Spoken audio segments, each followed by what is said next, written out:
I don't want to set the world on fire. Please welcome Tom Thumley.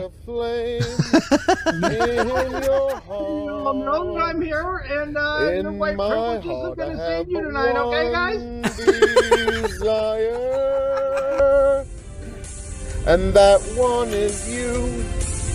No other will do. I've lost all ambition for worldly acclaim. Any government is to monopolize as much violence as possible in order for it to inflict it on as many citizens as possible. I've been on this like weird anarchist arc for a few months now. This is playing by their rules, exactly how they are. Me. I don't want to set the world on fire. I just want to start a flame. You're watching the Dog and Chicken Show. Like, share, subscribe. That's right. It's time for the Dog and Chicken Show.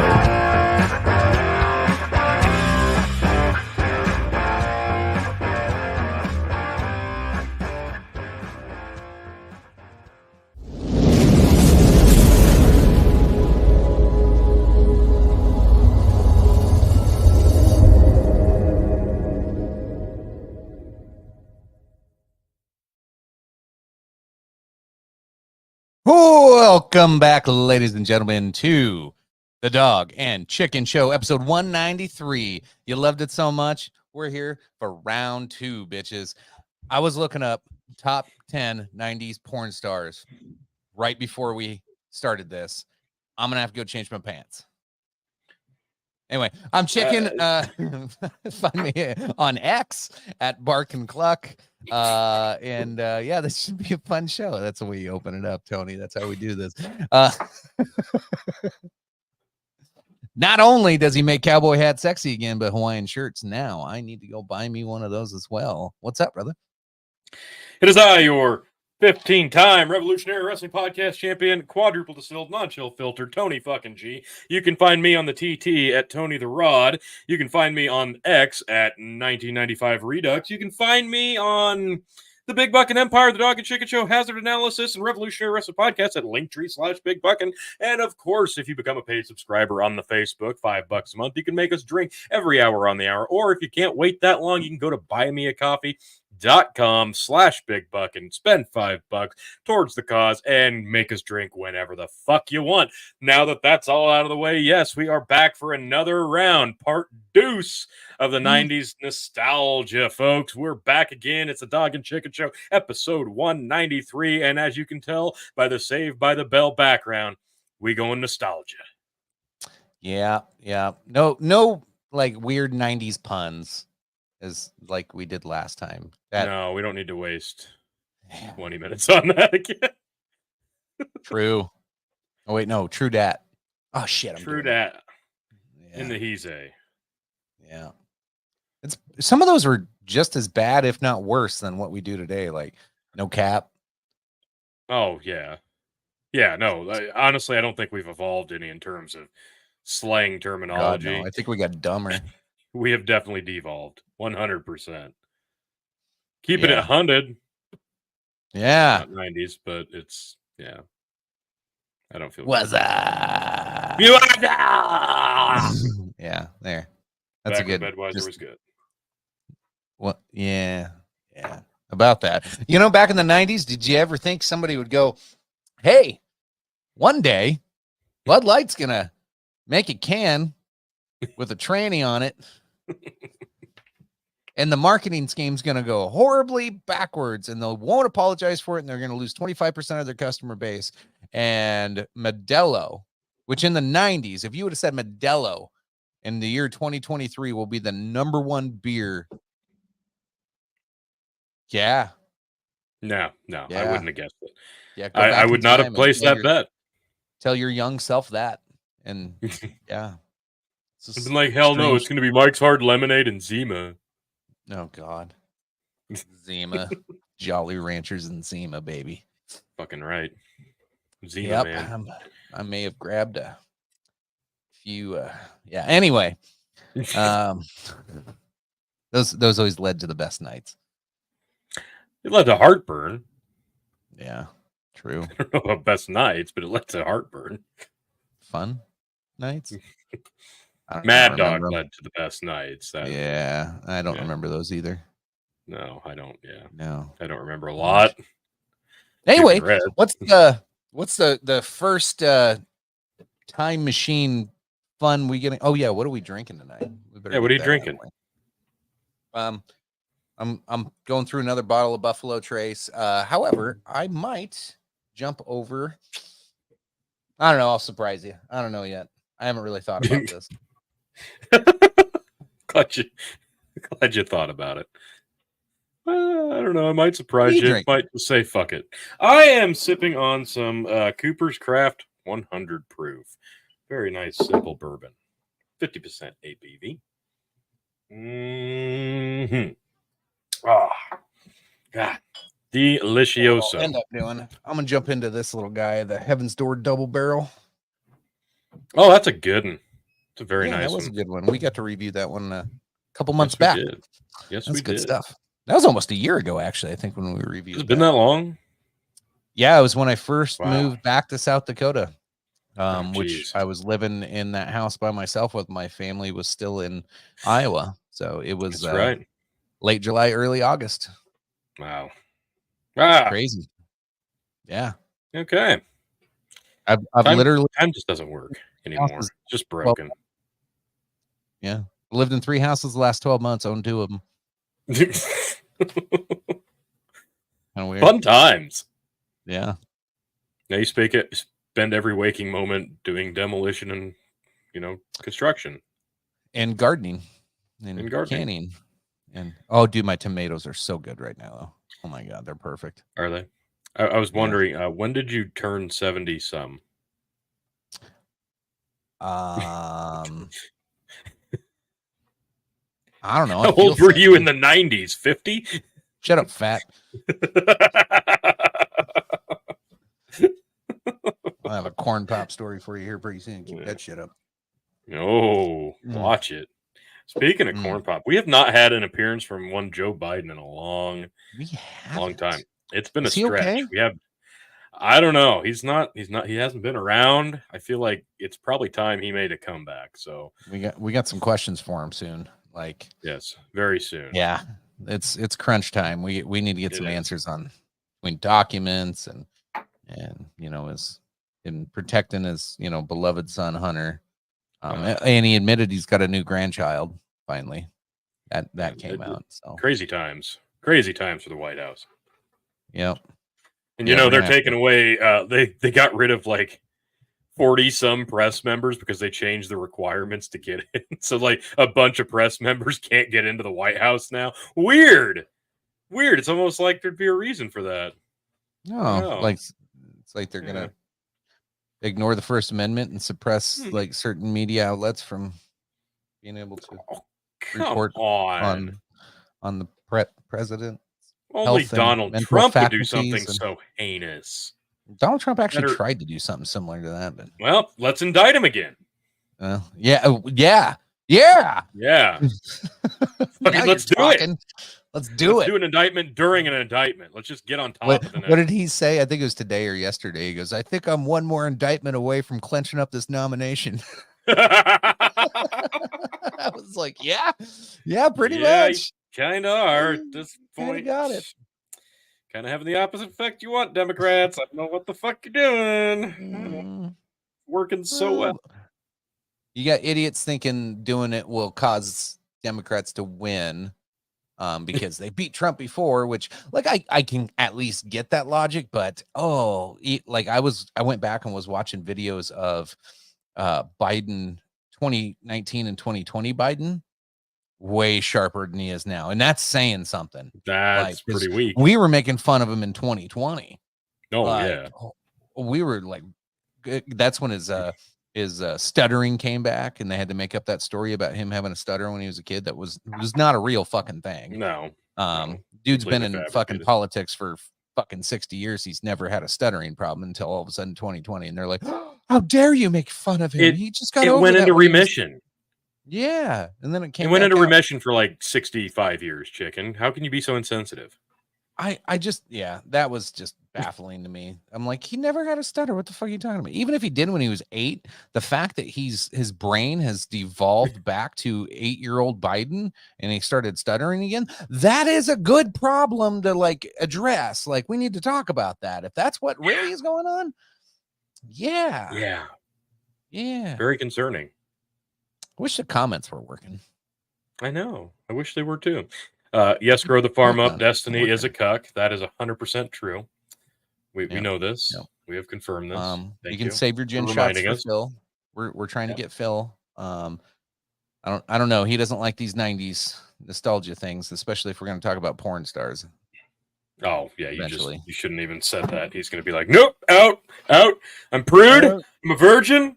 I'm a Catholic or whatever, and I can't be part of this anymore henceforth until it returns to good wholesome fun, like talking about election conspiracy theories. God damn it, Bandit! I wish I could pull that comment. All right, anyway, StreamYard's being a dick tonight, being a super dick. What are you going to do? Yeah, major dick, just like all the major dick that were on those porn star lists that we can't show. I'm not going to be able to show all that. No. Which list are we going to start with? All right. So I've got some lists here. I've got a couple about movies. I've got some sexy. I've got some TV shows and some other TV shows. Where do you want to start? Let's start with TV shows. I think that's a good one to start. All right. Let's start with get our nostalgias on. Yeah, let's start with the nostalgia. Let's start on a positive. I haven't perused most of this, so this is going to be another fun learning experience as we go. Let's start with the 20 greatest TV shows of the 90s. This list is coming from movieweb.com. Let's learn together, folks. And here we go. All right, 20 greatest TV shows of the 90s. Nice. We got some hard hitters right there at the top. All right, let's go. Yeah. We don't give enough credit to the 90s, at least not in the way, blah, blah, blah. Yeah, we don't care. Let's just get to the list. Number 20, Mr. Show with Bob and David. I didn't realize how good this show was until years later. I remember watching it a few times. I didn't get to watch a lot of it, but every time I did, I'm like, that's really funny. And I could never figure out where it was, when it was on. I'm trying to remember this one. Oh, yeah. David Cross, and it had to have been pretty good. Bob Odenkirk and David Cross. This was a really, really great comedy sketch show. They say the groovy sketch comedy series Mr. Show with Bob and David was created by Bob Odenkirk and David Cross in 1995. Gross humor and constant profanity made it suitable only for premium cable, and many people didn't even know about it until its Netflix revival in 2015. Mr. Show captured the magic of great comedy writers and restrained it to a format reminiscent of Monty Python style. That's true. Show constantly went beyond the acceptable, and you can evidence this with the Titanica sketch. I don't remember that one. That one proves that you couldn't bring back Mr. Show today.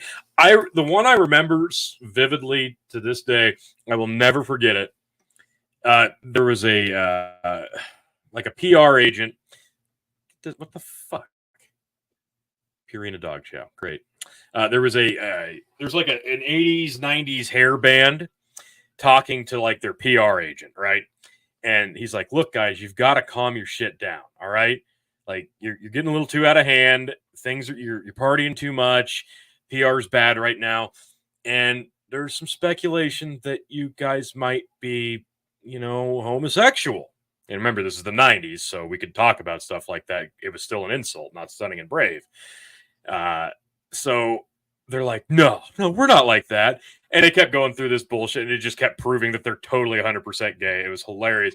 And then he's like, okay, I've got this video I'm going to show you of gay men having sex in a hot tub. Okay, I'm going to put that in. And you tell me what you think of that. And he puts it in. They start watching. And they're like, oh, it's terrible. Guys, that's you. Yeah, all right. I'll start yeah. Oh, that's great. I wish I knew the name. It's fucking hilarious. It still holds up. This is one of those. David Cross was always funny, and Bob Odenkirk has become a fucking juggernaut of acting in the last decade.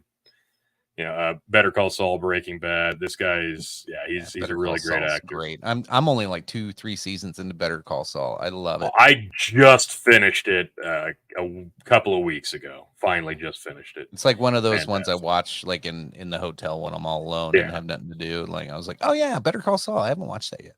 It gets fucking dark, man. Number 19, Millennium. I didn't watch this. Did you? I knew of it. I don't think I ever watched it. I don't think I have either. I don't recall. I don't even know what this is about.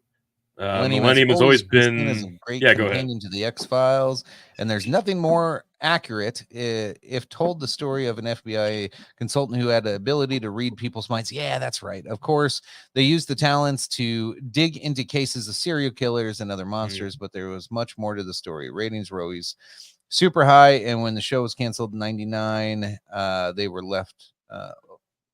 were left with a void for good, clever thrillers. So was this like an offshoot of the X-Files, or just comparable to it? It kind of followed that same type of drama. It had a little bit of the like mystery going into it, but this guy could read people's minds and try to solve murders and shit and crazy stuff. Yeah, I don't remember that one. Number 18, Sex and the City. And no Mandela effect, people. It was never Sex in the City. It's Sex and the City. What's that joke? Sarah Michelle Gellar looks like a foot. Yeah, or South Park said she looked. How did they phrase it? She looks like a deer. Oh God, that's one of the worst, most horrible things. Yeah, awful. Either way, yeah. Every time I saw her face, I was like, ah. Sorry. She's not. Yeah, I don't know. She's not attractive. No, not exactly. She's not ugly. I've never. No. Yeah, it's hard to describe. Like Matthew Broderick, you kind of lucky guy, I guess. I don't know. Adventures of a group of girlfriends as they serve through a very peculiar side of society in New York City. Sex and the City could be considered a show ahead of its time, not because of its raunchy script, but because it opened a window to a world no one cared to discuss before. The truly honest social dynamics of women who allowed themselves to experiment sex, love, and relationships through a narrative mindset. Up until that point, TV had only offered to boring men, which I don't think that's accurate, but okay. I wonder who wrote this way to put womanism. The problem with this show is none of them were likable at all. None of them were even remotely likable. Wasn't that the point? You would think it's not. It was like a feminist. It was like early days feminism thing. Like you wanted men to hate the show, so only women would watch it, and then women got an idea of how to be assholes to men. I don't think it's a feministic viewpoint. I think it's what people like Amanda think a feminist is. Yeah. No, that's fair. Yeah. See you in the comments, Amanda. That's nice for you to chime in. Sorry we can't pull your comment up. Number 17. Take it. This is a good one. It had its moments. The concept of Third Rock from the Sun is a downright silly but effective, and most important, it was engaging enough to make the show a hit for 6 seasons on NBC. It starred John Lithgow, Joseph Gordon-Levitt, French Stewart, and Kristen Johnson as 4 extraterrestrials on a mission to explore Earth. Their vessels are a regular suburbia family with enough issues to make their mission much more interesting. The addition of Jane Curtin to be the cast is essential as she plays the human counterpart to the aliens. This was one of those shows that still feels authentic even in rerun mode. I never got super into this. Like I tried. I knew a bunch of my friends really loved the show. It was just too corny and dumb. Like you know how sometimes you have those sitcoms that are just like this was corny and dumb to a T. You take the laugh track out of it, nobody would laugh. Like what's that what's the newer one with the like the nerds and that are all like living in an apartment together? Theory. Yeah, same thing. It reminds me of that. Like it's just not funny. That's a good comparison. Yeah, it is. That's a great comparison. This was one of those shows. It was more about the actors fucking hate me in the comments. Big Bang Theory sucks. The actors The on only good thing about Big Bang Theory is the blonde chick, and she's from Nebraska. Suck it. Yeah. Yeah. Third Rock from the I don't Sun know had why a really that good matters. cast. Their acting ability was more of the impressive feat, not the premise of the show. It was just they were good at turning a really fucking weird premise that really shouldn't have worked as a show and made it last a long time because they were really good actors. That was probably the biggest accomplishment of this. I watched it quite a bit. I didn't watch it religiously, but I've seen quite a few episodes. I don't know if it still hold up today, but I digress. I don't know shit about this one. Number 16, My So-Called Life. A few shows could tell the truth like My So-Called Life did. And yes, even if it filtered out some issues sometimes, it feels like the best a teen drama could do in the 90s. That's why I don't know it. Through the compelling character of Angela Chase, a young Claire Danes clearing the path to become a Hollywood starlet, the dynamics of teen circles were deeply explored and dissected in well-written episodes of the drama show. If you believe it's outdated, think if we have something as sober as this one in modern TV. And I assume that's Jared Leto right there. It looks like it. Next. Yeah, don't know shit about that. Don't care about that one. Did you watch this one? This was a fucking great show. Yeah, HBO's raw and realistic show Oz took us inside maximum security prison and showed us the world that hit beyond the rehabilitation, whatever nature of forced incarceration. I can't talk today. Rehabilitational.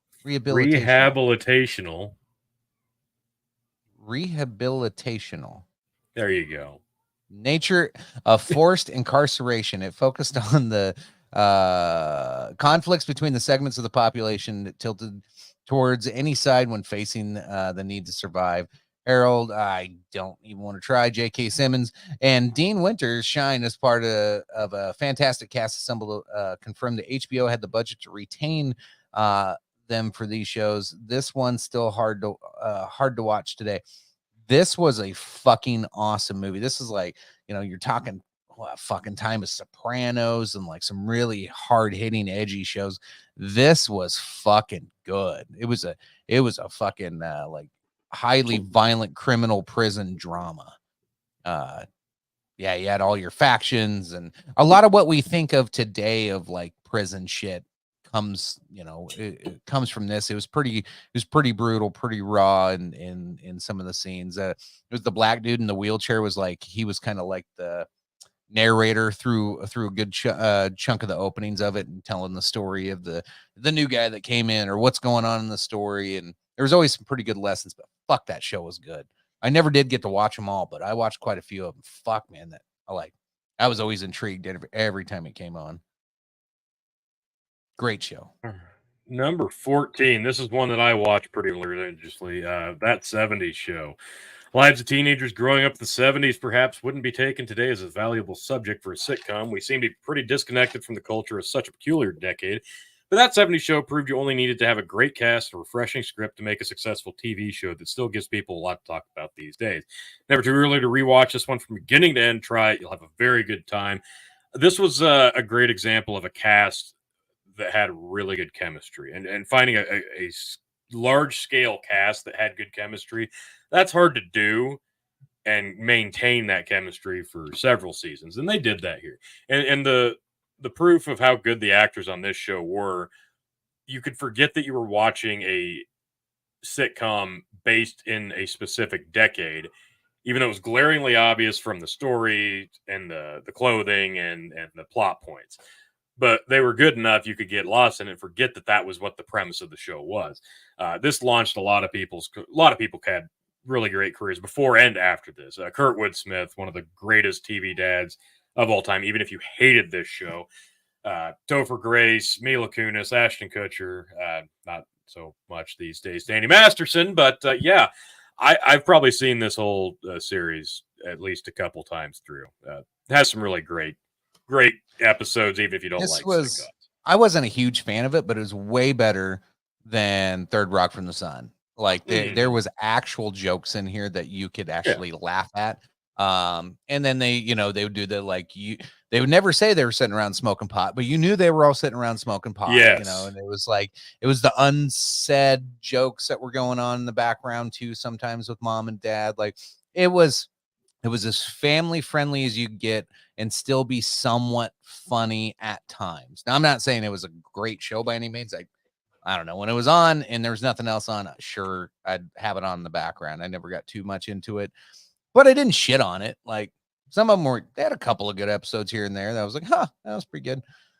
And then sometimes it's like, fucking really? Because I don't know, this is one of those ones they love to do the reruns over. So if you haven't seen every single episode at least 5 times in your life, you probably just never turned on the TV because this is always on.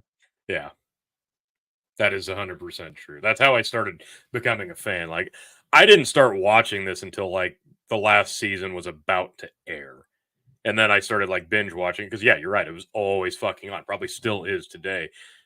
Early on through like the first 3-4 seasons, they did a really great job of connecting all the stories, even the side plots, to the main story and intertwining them and making it feel like everybody was going through life together. But then as it started getting stale and they just start figuring out how the fuck do we wrap this up, it started getting really campy. That changed the cast up quite a bit. It did fall pretty flat in the last couple of seasons, and he lost a couple of the key components of it, but they wrapped it up nice, and overall it's got a pretty great legacy. Did have a revival here on Netflix here. I haven't watched it, but I'll probably take a gander. Number 13. I didn't watch this. I do remember this. This one is a medical drama that relied on realistic aspect and not so much on the romantic side of the plot, the current anatomy.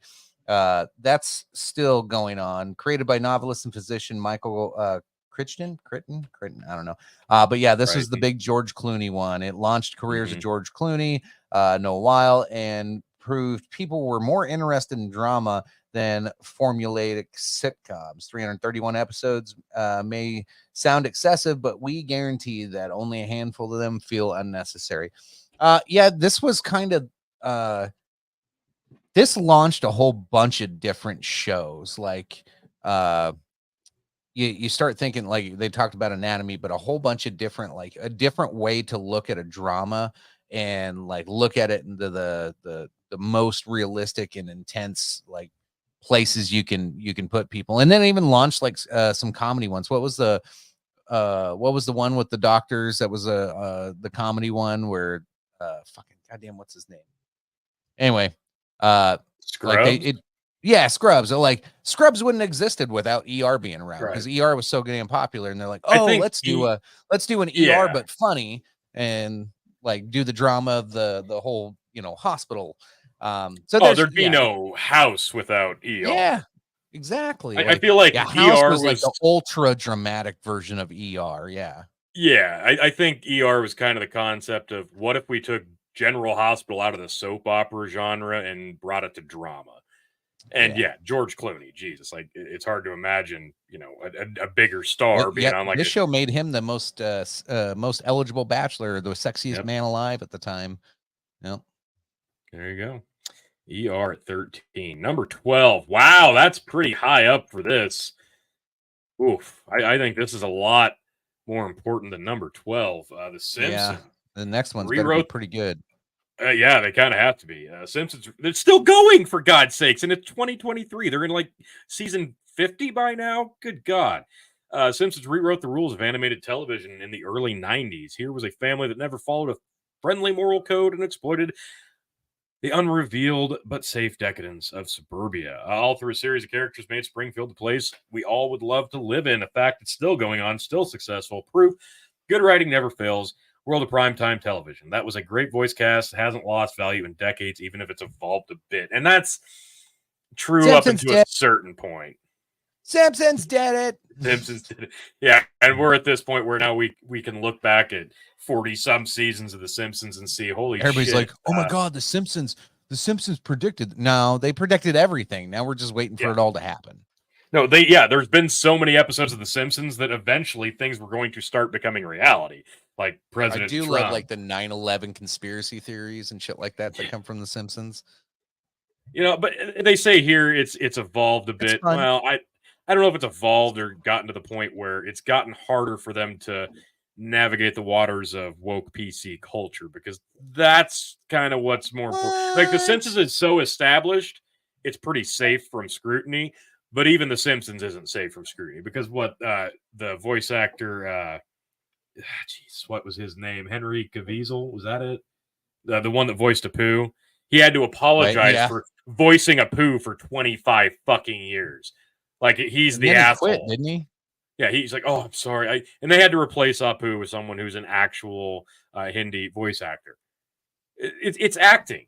We've talked about this before. It's acting. People act as something that they're not. That's the general point. It's like doing acting, blackface, but with your voice. It's like doing blackface, but with your voice. Okay, you are taking work away from a hardworking person who actually sounds like that. Yeah. Some people get mad about a black Little Mermaid, and other people get mad because a white guy voiced an Indian I'm also mad at 90s. Ellen DeGeneres because she's taking jobs away from fish. No, Simpsons like Finding Nemo iconic. sucked. Oh, okay, watch it. The Simpsons is iconic. It's still going on today. It's still. This is the grandfather, the OG of controversial TV shows, having a long-lasting impact on culture, because without Simpsons, there's no Family Guy, there's no South Park. We know this is true. There's no Rick and Morty. Like this is as controversial as it got back in the 90s, because they went hard after the Simpsons, in some cases, because they were showing dysfunction in such a comedic way and made light of the situation, and you weren't allowed to do that back then. So they did cross some barriers and really change TV in a lot of ways. I forgot how good this double barrel is. That's good stuff. Ooh, number 11. Did you watch this? Mr. Bean, I never got it. My wife was a big Mr. Bean fan. I never was. Rowan Atkinson and Richard Curtis created Mr. Bean and changed the comedy trends with a great character that was never haunted by bad luck and was never bothered to question some of his immoral acts. This was released on a very first day of the decade and quickly introduced a different style of British comedy that heavily relied on the physicality of a live-action version of a cartoon. Seeing Mr. Bean change from suit to swimwear on a beach in broad daylight without showing unnecessary skin is fantastic. I did watch some of this. I remember I didn't really watch the show, but I remember going to see the movie in the theater. And I did enjoy the movie. It wasn't anything like the show. It just wasn't. He figured out a way to act out every emotion that he needed to without saying hardly a word. He hardly spoke in the show. And the 90s it was physical comedy, but it was awkward physical comedy. It was like how an awkward person just operates in the world while the rest of the world judges him. That was kind of the joke. Well, in like British comedy specifically, so dry. Yeah, and it was something that we weren't used to in the US, but there was some really good stuff that came out, like I get it, like not all of us were on board with Mr. Bean, but God, what was that? What was the one I'm thinking of? And I don't even know if this was necessarily a British movie. It seemed like it had a lot of British humor. It was A Fish Called Wanda. Like shit like that. It wasn't anything else you were seeing in American cinema. Like it was just different types of jokes and different ways to tell a story. Some of it was really, I loved Fish Called Wanda. Like, again, I don't even know if that's a British movie. It's just one that comes to mind. Now I got to look that up to find out. Otherwise I'm gonna feel like an asshole. Like Mr. Bean was like if Monty Python had very little dialogue and humility. That's what Mr. Bean was. Right. Let's see. Yeah, because it had John Cleese in it. That's probably why I think it was a British. Yes. Actually, that was an 80s movie. That was an 80s. That was, wasn't it? Shit. Wow. God damn. Ooh, number 10. I did watch some of this because it was just on the block of shows that I'd watch on whatever channel it was. I don't remember what I was watching, but this would be on like in the middle of it, and I would see it. Will and Grace was a refreshing show that proved humor could come in many shapes, even in the awkward form of a couple that wasn't traditional. With time, Will and Grace progressed into a show where secondary characters had similar and sometimes more engaging value than its leads. Gleeful Jack, masterfully played by Sean Hayes, and the raunchy Karen, Megan Mullally, took the airwaves and made this one their show. This one proved Deborah Messing on the role of Grace could easily be a reincarnation of Lucille Ball. She did, yeah. I can see what they're saying there. She wasn't Lucy, but I get the comparison. This was during the era. That's what this was, and that was the premise of the show. It was people embracing their sexuality and trying to not live in fear of it. And this was during the 90s when sexuality was very much at a turning point. So this was kind of a barrier breaker in that community. So I can absolutely understand where they're going with that. But it was actually, for a sitcom, there was a lot of good humor for plot points, taking the entire plot out of it. Like, they had a good chemistry. They said that as much in the article here. The chemistry was good, and Sean Hayes was like super fucking over the top. Megan Mullally still a very top tier actress today. So I do like the joke from The Office, Oscar being the gay guy in The Office. Like, they're like having like a little yard sale thing at the office, and he's like, he's trying to sell all of his Will and Grace books. And they're like, "Oh my God, big fan of Will and Grace." He goes, "Nope, everybody thinks I am, and they give them to me as gifts." So, fantastic. Number 9. I didn't watch this. Did you? Neither did I. No. West Wing. The turmoil in the Oval Office was silent, but resonated heavily due to the realism and cleverness of its script. This political drama, created by Aaron Sorkin, portrayed a fictitious version of the staff that surrounds the President of the United States and relied on various storylines that revealed the human value in high-profile politics. Suddenly, everyone could relate to the people on top as they fought, sometimes each other, to keep everything afloat and stable. Yeah, we replaced the West Wing as a TV show with January 6th. I like everything that's political now. It's so goddamn in your face. You don't need a TV show about it anymore. Yeah. Like you can fucking see all these characters in real life getting drilled every day in Senate hearings and on the news. And I don't know that I ever watched a full episode of this, but I remember specifically the style of cinematography they used to film this. It was the backwards camera as the cast would walk down the halls, turning down corners, and the camera would follow them, but in reverse. It was kind of as they're talking fast about business scenarios. Yeah.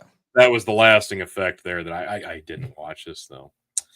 I didn't care about it. Number 8. Yeah. Okay, I was gonna say I knew it was coming at some point. I'm surprised to see it this low. Actually, number 8, Friends. I'll be there for you. It's hard to deny the success of Friends. It's already a modern classic of sitcoms and gets stronger as reruns dominate the airwaves in the form of syndicated TV. As engaging and just as magnetic as it is, people today question its charm as well as the nature of some of the characters. However, for most, it's a reminder of sharp and witty TV screenwriting. Sitcom era came to an end in regard of the multi-camera format, but we'll always have a Friends as a good example of simple comfort TV. You've got another great example of a cast having just absolutely stellar chemistry. Lisa Kudrow, Matthew Perry, fucking Courtney Cox, Jennifer fucking Aniston, for God's sakes, David Schwimmer. God, what's Joey's fucking name? I just had it. I can't think of it. But no, this held on for a really long time, and it never got too up its own ass, even though the actors and actresses kind of did and demanded crazy amounts of money behind the scenes. The show never really changed too much. It kind of stuck to its core concept and never really strayed from it. They were able to keep what worked throughout the tenure of the entire series. And I think that's probably the most impressive thing. Now, I've seen videos of it before, but if you go back and watch this, you can find it on YouTube. If you watch David Schwimmer's Ross, on this show and you watch the clips on YouTube with no laugh track, it's fucking horrifying. Like they say, Friends is basically a show about an absolutely sociopathic potential serial killer in Ross. Because if you watch the situations without the laugh track, it's fucking creepy. It's unnerving watching Ross's character react to things without the laugh track. It really is. I wish we could play it because it's spooky. Because this is another show that depended heavily on the laugh track studio audience style reactions. And they were preposterous situations, but the cast and the acting really overcame. And there's a lot of iconic episodes that I'm sure everybody has that one episode of Friends that they'll never forget, even if you didn't watch the fucking show. No. No? Sorry, no. You don't remember the one where Jennifer Aniston's nipple showed through her top? Did it? Like most episodes, yes, actually. Oh, There's a reason it stuck around as long as it did. It wasn't just the acting. Chicken cheese. It was Jennifer. Yeah. It was a lot. She of still looks Jennifer good. Aniston. She's like 50s. Yeah. God damn. Okay. She was on cover Number of a magazine. I was like, damn, girl, Oh my you're God. hot. Oh my God. Number Fran 7. Drescher. The Adventures of New York Nanny, as she got hired by a Broadway producer that wanted his children to be taken care of by someone decent and classy. However, she had no class and wasn't a nanny. She just came in at the right place at the right moment. The Nanny was a spell-written sitcom that had the magic of a great character geared up perfectly with a spectacular ensemble cast and clever writing that made Mrs. Fine's shenanigans an essential piece of TV history. As more characters entered the picture, the show got better and better until it was time to let go. This one holds up. Okay. Like I don't remember the jokes. Yeah, I still think I was too young to understand any of the adult humor that might have happened in this show. Mm-hmm. I know my mom really enjoyed watching it, and I just could not stand Fran's fucking voice. It was just so shrill, nails on a chalkboard, and I hated it. It's funny. So, like, I'd come home, and it would be on, and I would just be like, "Oh my God, I'll go do homework. I don't give a fuck. Like, I do not want to be here listening to this shit right now." It's funny you say that because the one moment from this show that I will never forget was just a throwaway moment in a throwaway episode where she and somebody else, don't even remember who, are at some event and she eats something. It's like a cracker with something on it, and it's super high class plate, and it's whatever she ate. It was super fucking like spicy and hot, and she eats it, and she goes, "Oh, whoa. That really clears out your nasal cavity. I wonder how long that's gonna last." Oh God! Her voice changed to normal, and then immediately went back to nasally, annoying as fuck. Okay, that'd be probably the best episode. Yeah, we'll never forget that. Let's see, number 6. Wow, technically did start in the 90s. It did, but God, I don't know that I would have put that on the list. All right. Safe to say, when Family Guy was released, people were not very fond of it. Yeah, exactly. In fact, it dared to dig around sensibilities that no other show, neither animated nor live action, could dare to touch. The raunchier version of The Simpsons proved to be a mainstream collection of pop culture references that revolved around a dysfunctional family with many, many issues. Stewie comes up with creative ways to try and kill his mother, and the family has a sex maniac for a neighbor. And the fact that the dog is the most reasonable guy in the show, among others. Family Guy is a modern classic, managed to stay alive after literal cancellations. Yes, plural. Yeah. We could talk about Family Guy probably. I remember early days of Family Guy. Like, I had to borrow the DVDs from Tony because it'd been canceled and you couldn't find it anywhere. Yep. And I had never seen it before. And Tony had like the first 2 seasons or 3 seasons on DVD. Yeah. You brought the 3rd season over. I'd never watched it. You brought a 3rd season over with somebody else. We watched it. I went out and bought the first 2 seasons. So we had all 3 seasons, and then finally it came back. I don't remember what year that was. It was probably like I think it was post 2001. It was after 9/11. Yeah, it had to have been 02, 03 when it finally came back, and it's just gotten edgier and edgier and edgier since. And I'll be frank, I have not watched a full season in probably 2-3 years because it's one of those things when it's on.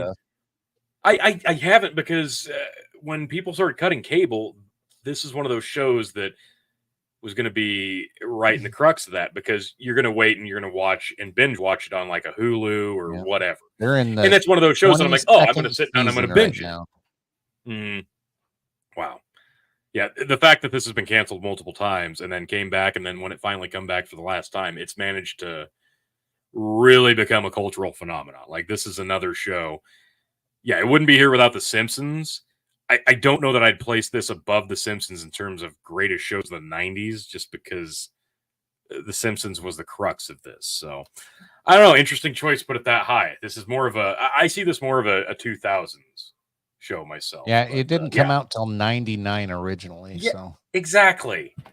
So I don't agree with the placement here. I don't agree with it being on the list, but we could talk about Family Guy for hours, honestly.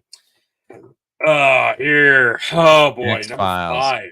Classic. Most of us felt lucky to have the X-Files during the 90s. It was a science fiction thriller that delivered different stories every week, was very well acted, and had a frame story that would pay off in the end. Mulder and Scully were the FBI agents that dealt with all the supernatural, the bizarre, and everything fascinating the writers could come up with. When it comes to comfort TV dramas, this was a safe bet that gets better with each rewatch. Now, this was one I didn't watch a ton of. However, fun story. The chick on here, her mom was in the nursing home in Waverly, Nebraska, when my mom worked there. So my mom used to actually take care of her mom, Gillian Anderson. Yep. Wow. And she would come to the Waverly nursing home like 2-3 times a year while this was a big hit. Wow, that crazy small world. I didn't really watch this. My dad watched this religiously when it was still airing. I didn't really watch this until I want to say, I just first moved into this house, so it's been probably almost. It's this probably is been one of those ones ago. I feel like you have to go back and start from the beginning to get. That's what I did. Story arc. Yeah, that's exactly what I did. I'm like, I never watched this. I kind of want to go back and watch it now. So I started watching it about 10 years ago. I binged the entire series. I watched the movies in the correct order. And I'm going to disagree with it had a frame story that would pay off in the end. No, it fucking didn't. Because every time they had a frame story, the payoff didn't fucking matter. And there was no actual payoff. Because they ended the stories so fucking strangely. They never, they always tried to continue it but wrap it up at the same time. They revived this thing twice. Like, I remember when they came back with some new episodes, like, holy shit, how are they going to do that? Because the way they ended the thing, they left a lot open, but okay. And then they brought it back, and then they ended it. Like, all right, fine, all right. And then they brought it back again, and the climax was so underwhelming. I was actually kind of pissed. Like, the way they actually ended the show, I'm like, this felt so anticlimactic that there has to be another season, and then there never was. And I was just so let down because of the way they ended the finale. I don't know. But yeah, this is an iconic. David Duchovny was just a staple of the 90s. There were fucking songs about the guy. He's just top tier in terms of 90s actors. And he went on to have a lot of other good shows. And so. even the intro song is one of the most iconic sounds ever. You never had to even watch this show, but like you hear the theme, and you're like, oh shit. Yeah, this was up there.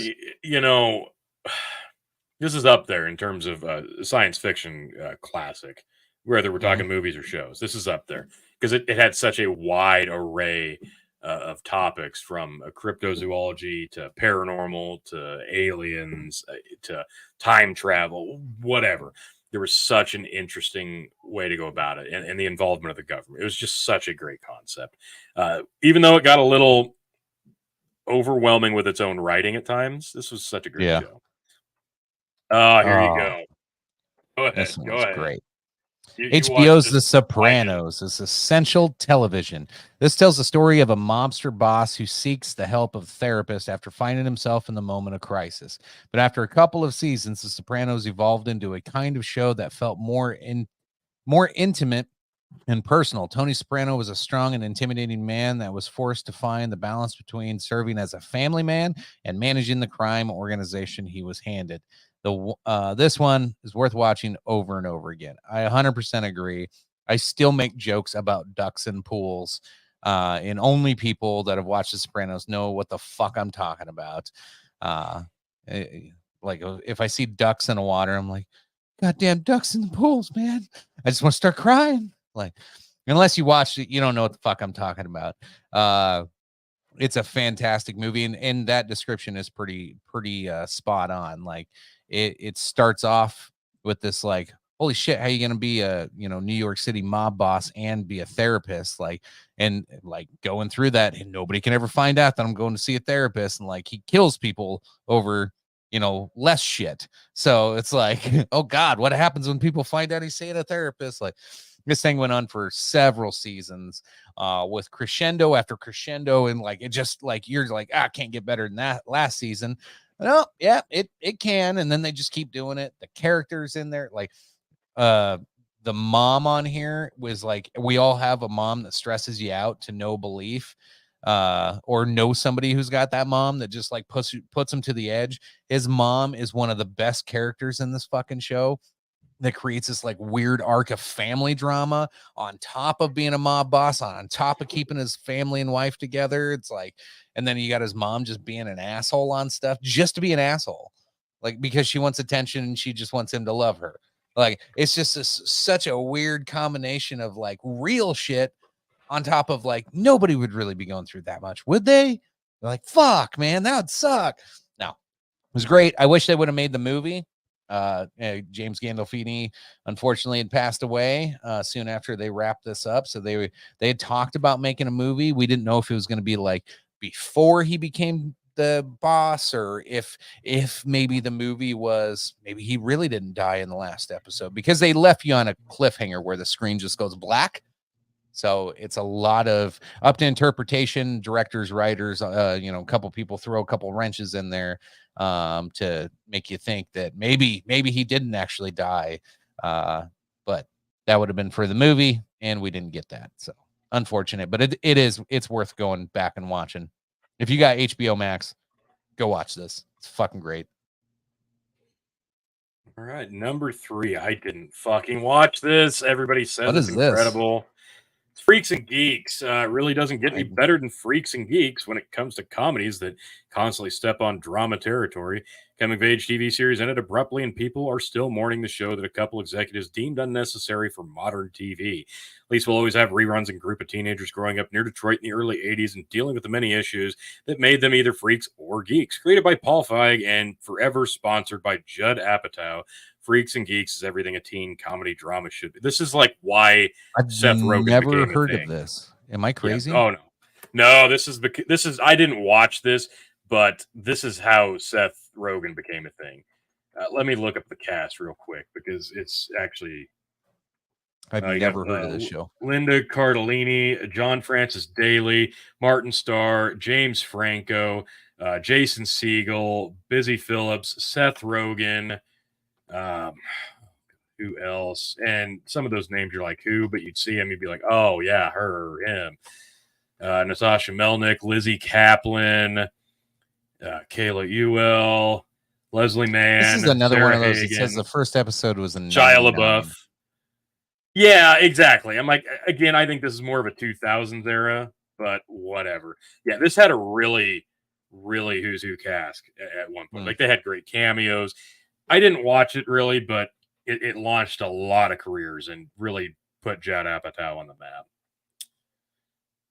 I didn't watch this either. Number 2, Twin Peaks. Did you watch this? No. I thought this was This is one of those. I did too for a long time. Oh, show. Oh, okay. Didn't know. I didn't watch this, but apparently this is like legendary in terms of 90s television. I didn't watch it.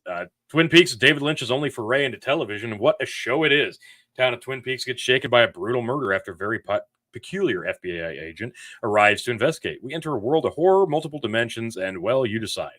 It's not as open to interpretation until Lynch decides to include surrealism in its theme, and the murder mystery becomes one of many subjects, and we're still trying to solve. After you watch the original version of Twin Peaks, I think that was the movie, you won't believe how this aired and became a cultural staple. In any case, it's an extraordinary TV series that proved that drama television had some cinematic worth. I'll have to take their word for it because, didn't watch it. I should have known. Should have known. Of course. Of course, it's number one. The show about nothing. This is a show that was really about nothing specific. True. Seinfeld was the creation of two comedians who currently creatively went beyond the expectations of TV executives and proved them wrong by making a show out of essentially anything that could happen to its main characters. That's how the show ran for 9 seasons, had more than 70 million viewers watching its finale, and stopped during its peak. Why? Jerry just didn't want to do it anymore. Talk about power. Now, I kind of liked the way it ended. I don't know how it ended, but there were like some really funny episodes that I would just stumble across on here that I was like, oh shit, that was pretty good. And then there's other ones where you're just like, what the fuck is this? Like, who cares? This is dumb. I didn't like how it opened and ended, or like it would open each show with like Jerry on like doing stand-up, because the whole time he was doing the show, he really wasn't doing stand-up anymore. And then it made his like the way he presented his jokes, like it made me not want to see his stand-up if he ever did do stand-up. You know what I mean? He was like, why is the milk so white? Like, it was like, dude, why do you talk like that?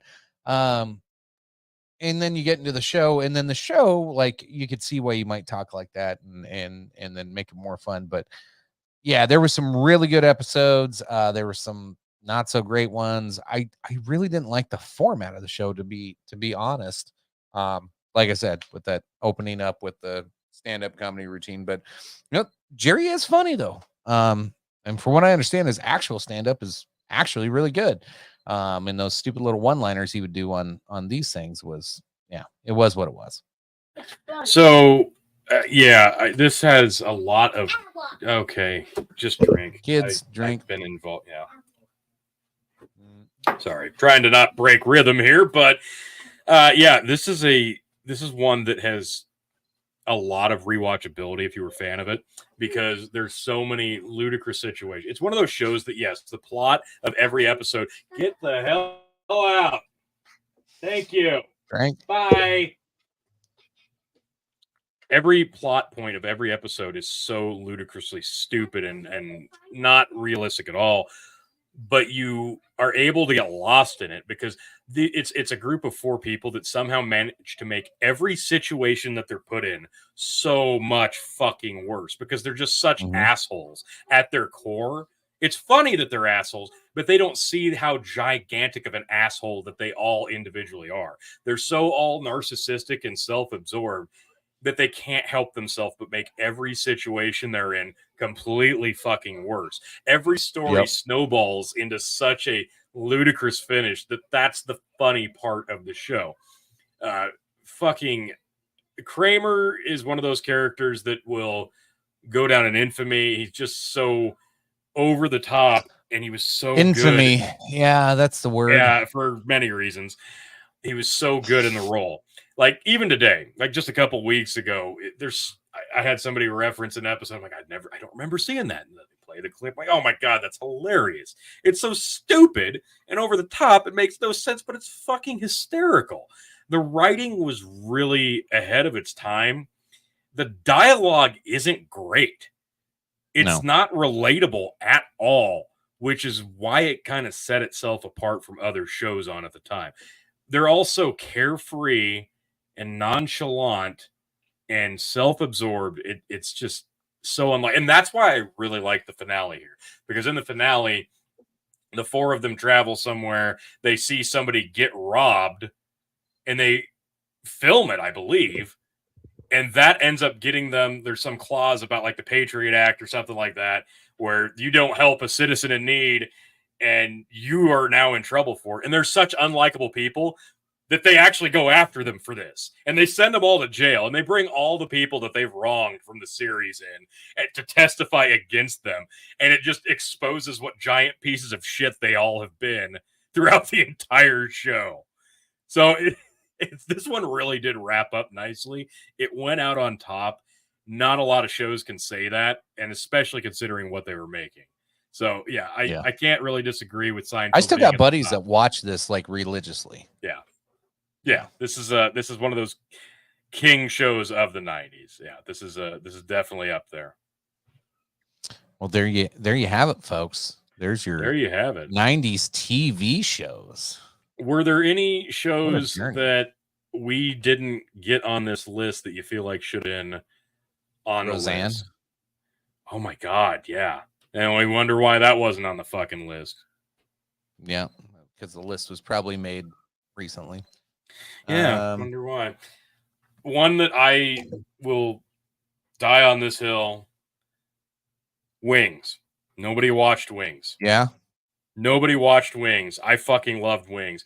There's a great bit in Family Guy where Peter and Quagmire and Joe and Cleveland are sitting around. They're sitting in a fucking brewery, like drinking beer, actually in a vat of beer, I think. And they're talking about Quagmire says something along, they're talking about TV shows, and Quagmire says, yeah, what we really need is another Timothy Daly.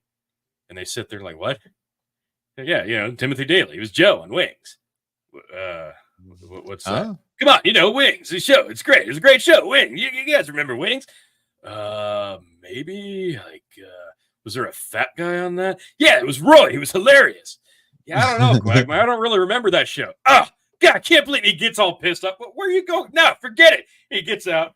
God, think you know people? They don't even remember Wings. I love Wings, man. He storms off. And then I remember watching Scrubs. And there's an episode where Matthew Perry does a cameo. And he's just sitting there watching a TV show. And he works at an aviation fucking airport. And Zach Braff's character walks in to talk to him. And he's just sitting there. Yeah, Wings really nailed it. And it's one of those shows that nobody watched. But if you see something, like, oh yeah, I guess I remember that being on. It was a fucking great show. Other 90s shows that we didn't see on there that might be surprising. Step by Step. Remember that one? God, that had, Suzanne Summers and Patrick Duffy. Family Matters. Yeah, that was on. Coach. How was that not on there? Remember Coach? Coach, yes. With Craig T. Nelson. Yes. Another one that Family Guy makes fun of relentlessly. How was South Park not on there, but Family Guy made it? I know, right? Martin with Martin Lawrence. Mm-hmm. Absolutely. Sabrina the Teenage Witch. Who the fuck did not know? I never watched it, but I knew Melissa Joan Hart. Yeah. Wayne's Brothers. Yeah. Let's see what else. Frasier. If you were a Seinfeld fan, I felt like you automatically were a Frasier fan. I would say Cheers, but I think that started in the 80s. Frasier came from Cheers. Yeah. Boy Meets World. That was on all the time. Full House. You mentioned Family Matters with Urkel. Yep. Murphy Brown. On that. I remember Murphy Brown. Yep. That was on for a long fucking time. That was. Home Improvement with Tim Allen. God. Yeah. Yeah. Married with Children.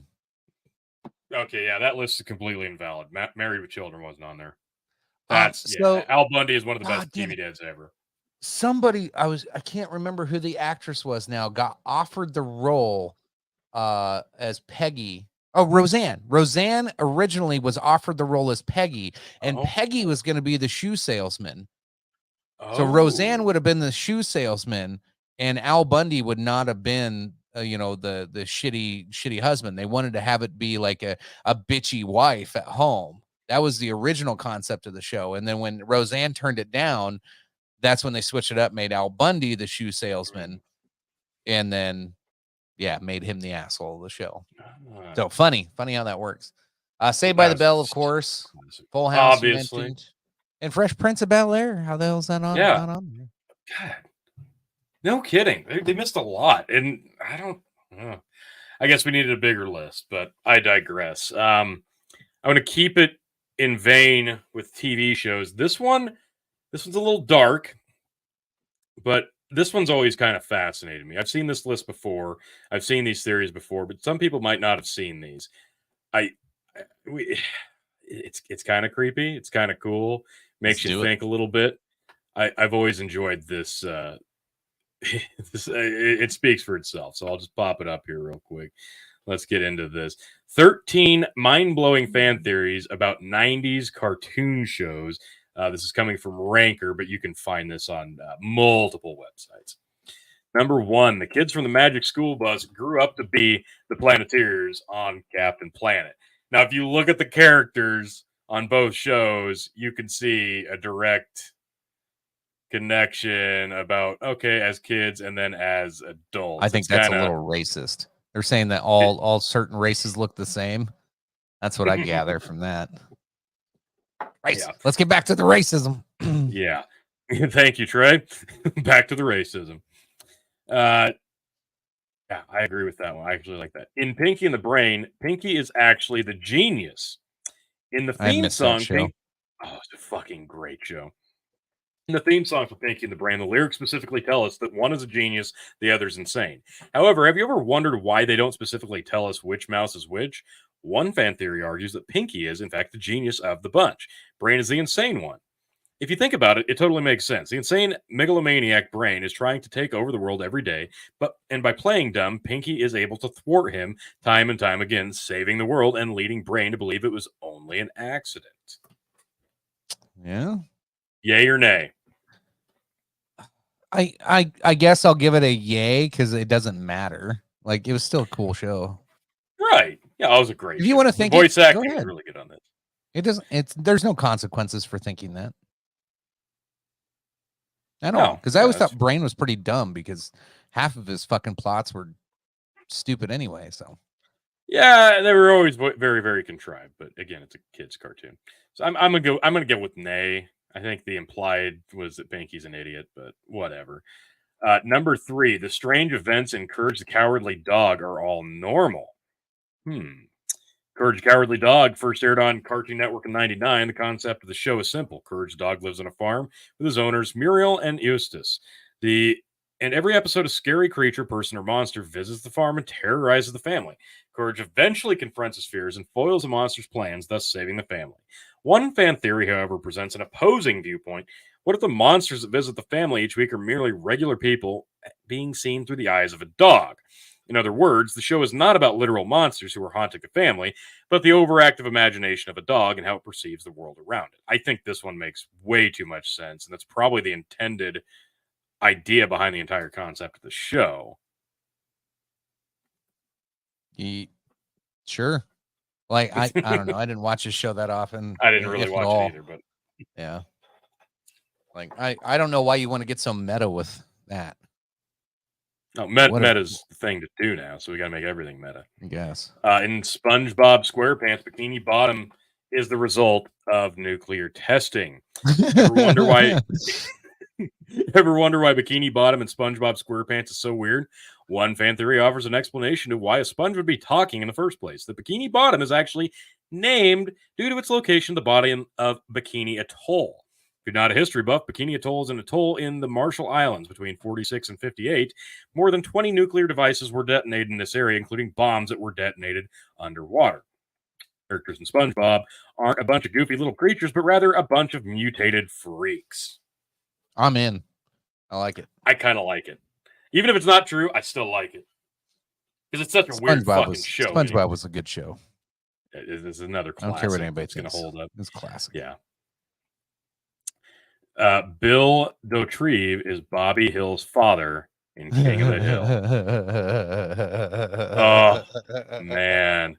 This one, even without reading the text, this makes way too much sense. If you're a big fan of King of the Hill, you know that Hank and his son Bobby are complete opposites. While Hank is a sports nut who loves fixing cars and doing yard work, Bobby's a creative slacker who loves theater, gardening, and playing with dolls. Bobby and Bill are much more similar in personality than Bobby and Hank, and they also look fairly similar as well. This would explain why Bill has such a thing for Peggy, because they had an affair years ago, and while she moved on from it, he didn't. Hank is also known for his narrow urethra, which could have definitely presented a problem conceiving a child. I think it I'm makes a lot of sense. I'm in. I like this one. Yeah.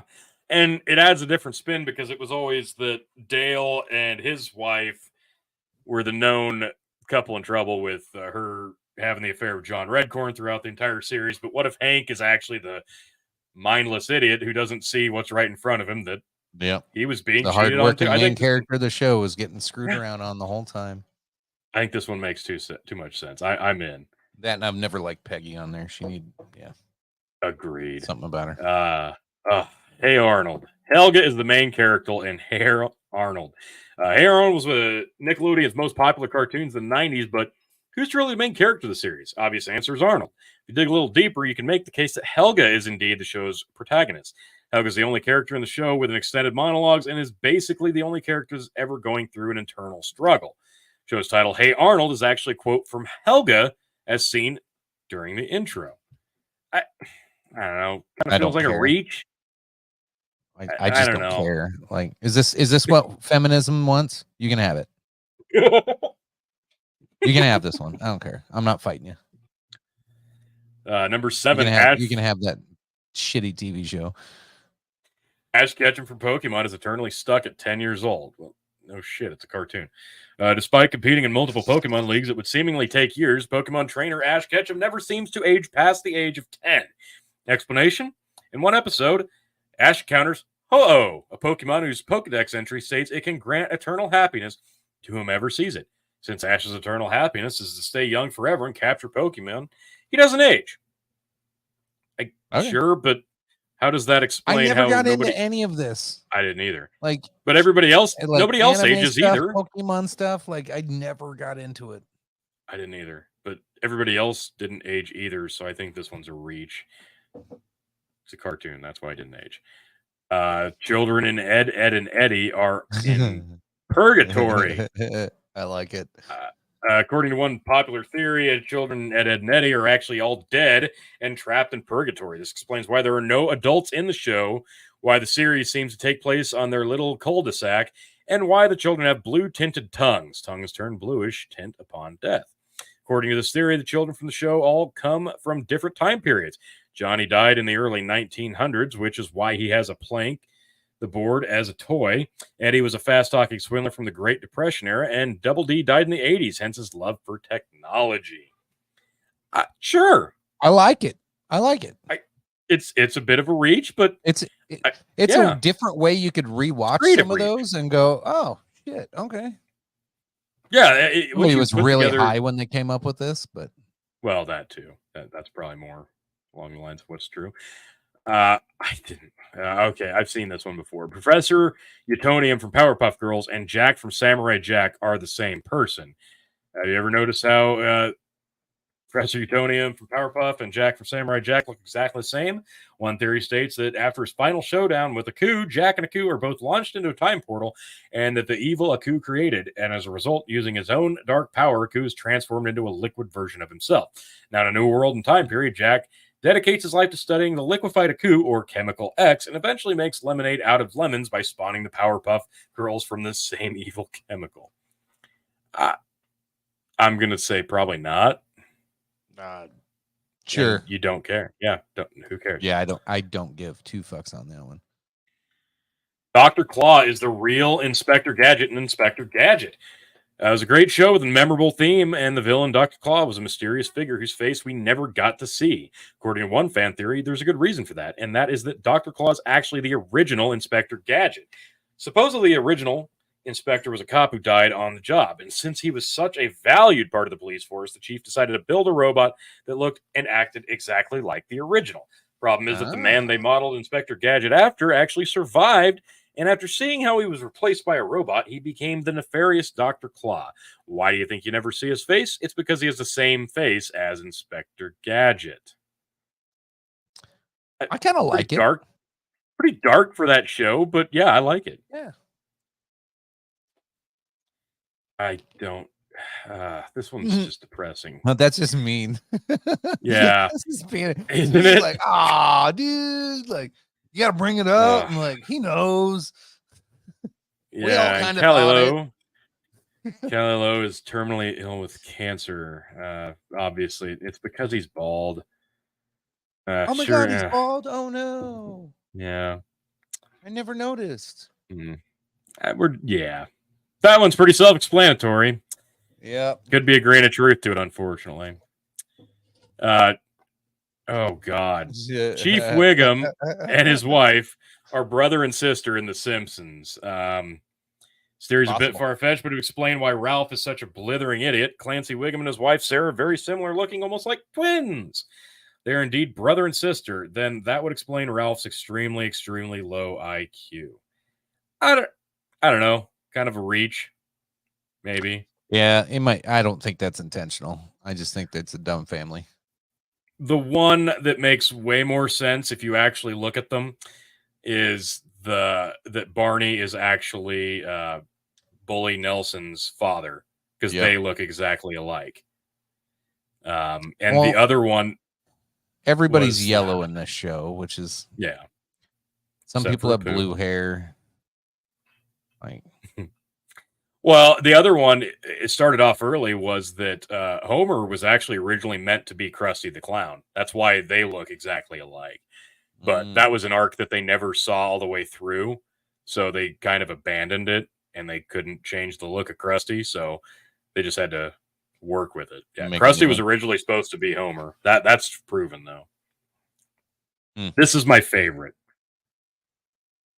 It's so fucked up.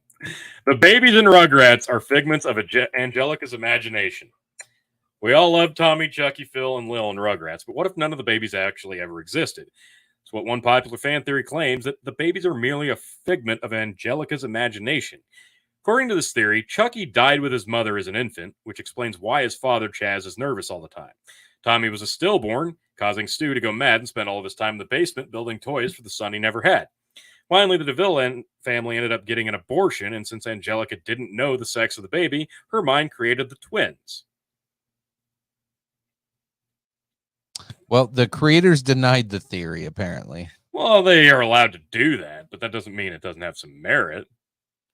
Interesting. I always thought this was I always found this one really interesting. One that I'm surprised isn't on there, but I guess it's because it's a movie, is that in the movie Toy Story, Andy's mom is getting a divorce. That's why they're moving. And if you actually see her hand in the movie, there's no wedding ring. So that one's kind of proven too. There's a few that jump from movie to movie too that I've been noticing popping up more and more often. We'll have to get into those. It's not a 90s thing specifically. Yeah. Hidden film stuff. Yes, I like that. Yes, those are fun. You didn't know. All right, we're hour and almost 20 in. What should we jump to next? All right, I've got we've got to do the top 10 sexiest men to close this out. But before we get to that, we've got the 10 most controversial films of the 90s and 10 bad movies that are really that bad. Which one should we do? If we're gonna do those, we got to zoom through those because we still got to do porn stars too. So, which one do you want to do? Let's do bad movies. All right, bad movies coming up. 10 movies that are bad, that are really bad. 10 bad 90s movies. That should tell you all you need to know, folks, because when a bad movie is from the 90s and it's bad, it's really fucking bad. Here we go. This is coming from Collider. I don't really know the website, so let's find out together. Number 10. Oh, this hurts. Number 10, Cool World. Did you see this? No, I never did. Was this after they did Who Framed Roger Rabbit? They tried to do like a... Exactly. Yes, exactly. Yeah. Yes. And with pretty much no fucking budget, this one's hard to watch. Like, the animation in this is so fucking bad. It's legendarily bad. Gabriel Byrne, Brad Pitt, Kim Basinger, Basinger, whatever. Dark fantasy comedy, Cool World. Film follows a cartoonist finds himself in a cartoon world where ambitious femme fatale seduces him in an effort to become human. Yes, Cool World shameless attempt to do an edgier, sexier version of Who Framed Roger Rabbit. However, the film's a lazy effort, boasting nonsensical plot that treats its femme fatale as an object to be ogled, rather than a fully fledged character, coupled with one of Pitt's laziest performances and a story that runs out of steam halfway through. Towards an utter, unforgettable waste of the audience's time. It's there's no lies there, none whatsoever. There's a concept I'm glad here. I didn't waste my time with it. There was a great concept here, but the execution was so bad. The budget was minimal. Really, really bad fucking movie. It's one of those movies that it's so bad, it's kind of a cult following. You should watch it just for the fuck of it, just to see how bad this is. But Kim Basinger's Hollywood. Yeah, actually, it not quite Jessica Rabbit, but not far off. I don't know this one. No. Wow. Tom what Hanks, a cast, Bruce Willis, Melanie Griffith. Wow. What a cast. I don't know this. Bonfire of the Vanities. Tom West bestselling follows a 87 Wall novel. Street investment. It's like follows an investment banker whose life crumbles after his mistress runs over a black teen, attracting attention. They should remake this in this decade. Attracting attention of a disgraced reporter. The novel's scathing dark humor and biting irony all but disappear in the film adaptation. The Bonfire of Vanities is the worst kind of satire, crucially misunderstanding the criticism of its supposed to be making and settling for cheap shots and half-learned revelations, suffering from one of the worst cases of miscasting in a movie, and with a tone-deaf humor that's neither clever nor particularly funny. It's a mess. Now I want to watch this because I might actually think this is funny. I don't know if I've even heard of it. I don't know this one either. Cutthroat Island? Gina Davis, hell yeah. Gina Davis and Matthew Modine, careers couldn't survive this shipwreck that was 95's Cutthroat Island. Big budget swashbuckler. Let's see what they did there. Film follows a daughter of a famous pirate who fights her uncle to find the map leading to treasure.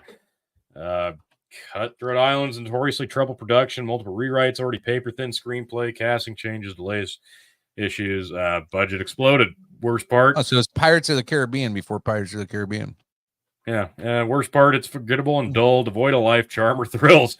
Behind-the-scenes situations, infinitely more entertaining, if only because there's some actual drama happening. I don't remember this. Pirates of the Caribbean again. See, this isn't fair. Scarlet Letter, 95. Demi Moore was arguably the most iconic actress in the 90s, but her career took a severe blow during the train wreck that was 1995's adaptation of Nathaniel Hawthorne's seminal novel, The Scarlet Letter. Moore stars as Hester Prynne, a woman who becomes intimate with her lover, thinking her husband is dead. When he returns, Hester is besmirched by the town while her husband seeks revenge against her lover. The Scarlet Letter is bad. Hawthorne's notoriously challenging novel isn't easy to adapt, but the 95 version tries to introduce unnecessary sexual elements in the story, keeping with the erotic thriller of the time. Result is a painfully uncomfortable film that is neither sexy nor deep. Deep. Instead, it's a bizarre and often laughable bastardization of a great novel, worsened by Moore's genuinely terrible English accent. Okay, that last sentence explained it. This sounds like a guy who really, really liked the book and wanted to see Demi Moore naked and didn't get what he wanted.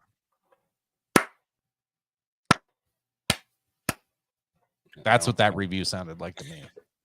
Sounded like a dude with blue balls. That's a very good interpretation. Oh, God, this movie was trash. Oh, my God. God. 97. Before comic book movies took over the big screen, Hollywood tried to make a live-action version of the popular DC character. I guess popular. Steel. However, the studio chose Shaq as the star, thus producing one of the most infamous turkeys from the 90s.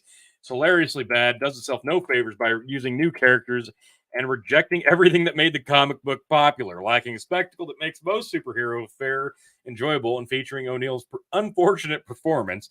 Steel is a cinematic equivalent of the crash and burn in which there are no survivors. This was terrible. Yeah. I didn't watch that one either. I read the comics, but I didn't hate this one as much. I don't know that this deserves to be on the list. I don't think so either. Way better than Steel.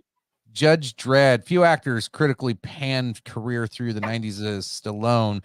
The Oscar-nominated actor starred in critical flop after flop, including adaptation of 2000 AD character Judge Dredd. Stallone stars as the judge, a stoic enforcer framed for murder by his ambitious brother Rico, who's plotting to take over the dystopian metropolis megacity 1. Judge Dredd is laughably bad, but not entertaining enough to be a so bad it's good movie. I don't know. It's one of those ones I can watch it. Like, if it's on, I'll be like, oh, hey, cool. Instead, the film awkward and boring, with Stallone delivering an uncomfortably bad performance in a role which he was woefully miscast. Judge Dredd takes itself too serious to work as a parody, but it lacks any ounce of emotional weight to succeed as anything else, resulting in an unfortunate film that becomes unwatchable long before the credits roll. Yeah, this guy's like, I think the big problem here is like Somebody did too much. Pistons Cheerios. They did too much of Stallone not wearing the helmet. Yeah, that's true. That hurt it. That hurt it a lot. And then I am the law, or like how did one of the greatest lines ever. I am the law. Jury duty. This was terrible. Oh my God. I remember this. Great character once said that searching for a boy in high school is useless as searching for meaning in a Pauly Shore movie. Boy, was she right. Shore's film career in the 90s is full of notoriously jarring comedies that critics and audiences derided. However, none of this is worse than 95's Jury Duty. Film follows a scheming man who prolongs a trial to exploit the money paid to jury members. Jury Duty is not nearly clever enough to pull off its dark premise. Instead, the film is stupid and lazy, with Shore delivering one of his most off-putting performances. Comedy needs at least some amount of wit to be funny, which might explain why Jury Duty is so humorless. Yeah. Man, brutal. Terrible. The movie did suck, though. Speed 2 Cruise Control. That was a terrible movie as well. I do agree with this one. Yeah. Sandra Bullock reprises the role that made her star in 97 Speed 2 Cruise Control. The film sees Bullock's Annie and her boyfriend going on vacation, a luxury cruise. When the ship gets hijacked by a terrorist, the duo works with the crew to stop it from crashing against an oil tanker.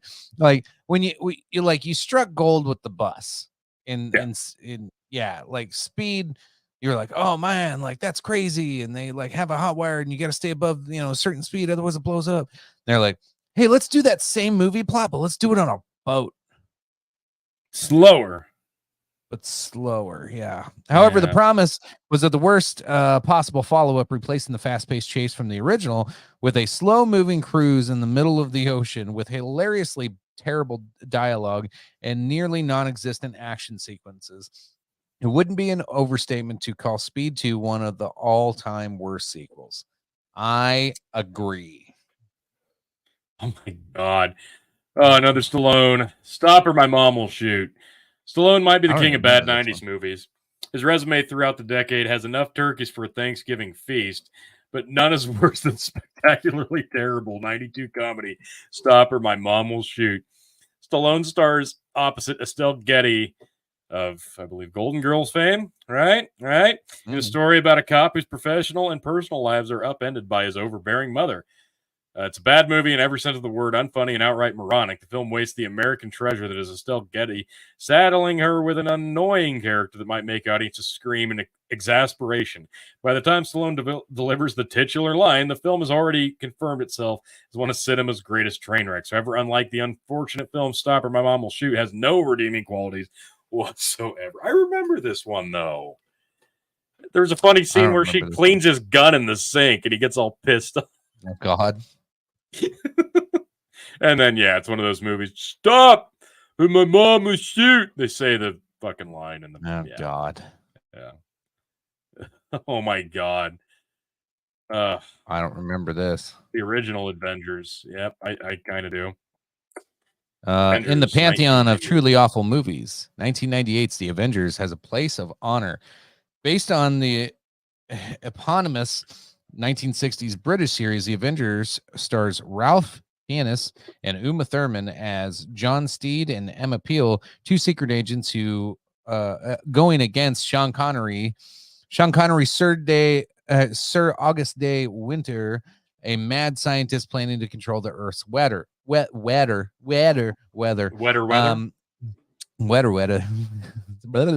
Can't talk today. Unlike the 60s show, The Avengers isn't funny, campy, or romantic. Instead, it's loud, dumb, terribly miscast, and worst of all, boring. Pianist and Thurman are charming, acclaimed actors, but their chemistry is non-existent, and their performance are confused at best and cringeworthy at worst. The Avengers is possibly the worst movie of the 90s, the kind of absurd and overblown mess that gives blockbusters a bad name. Wow. I didn't see it. I remember it. I don't remember it. Well, didn't know it was probably a good reason for that.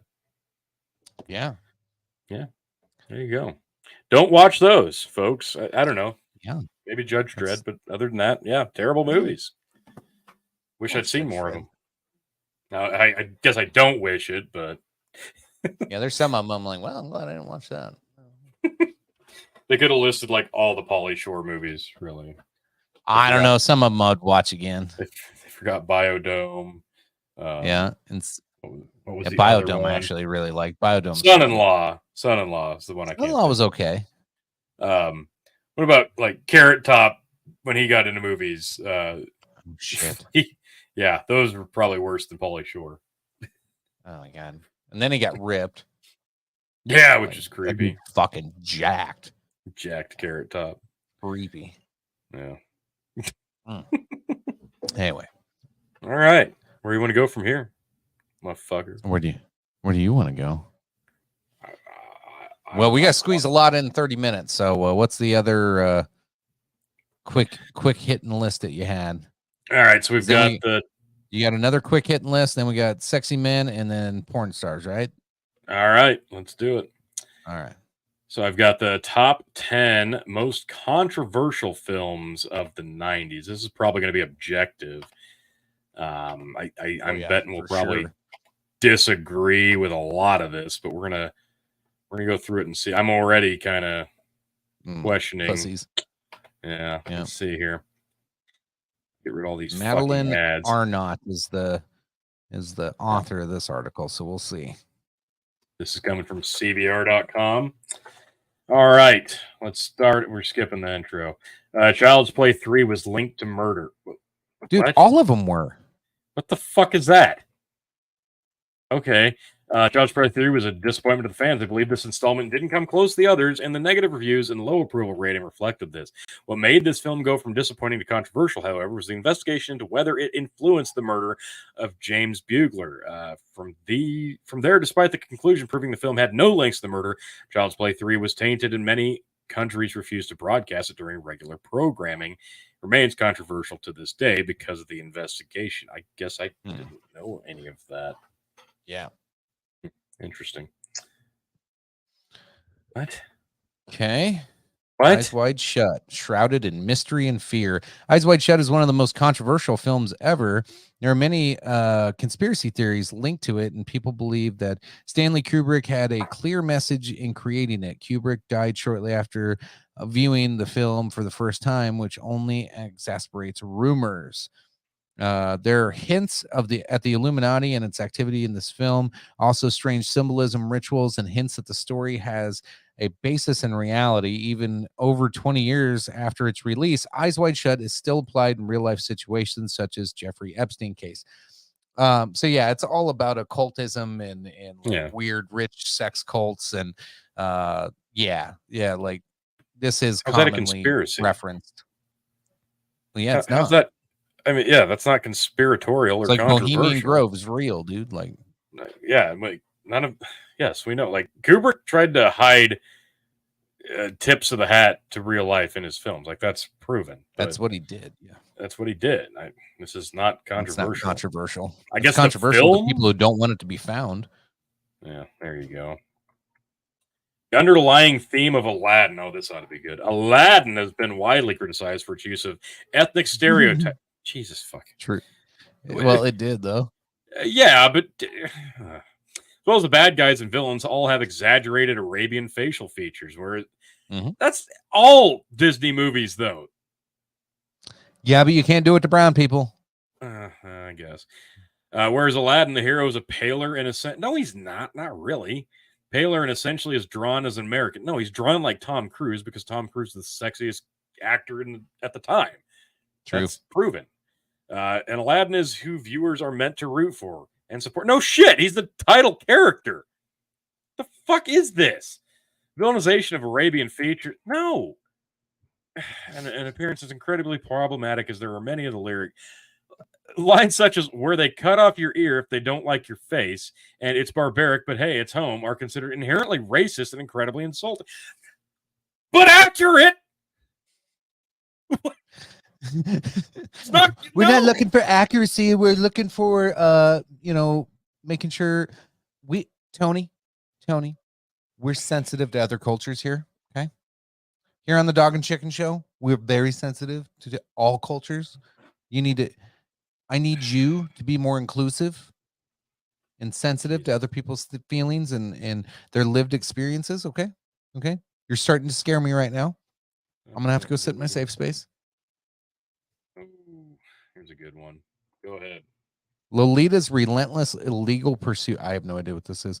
The 97 film Lolita struggled to release in some countries due to its subject matter and themes. In the movie, a middle-aged man named Humbert moves in with a widow and her daughter.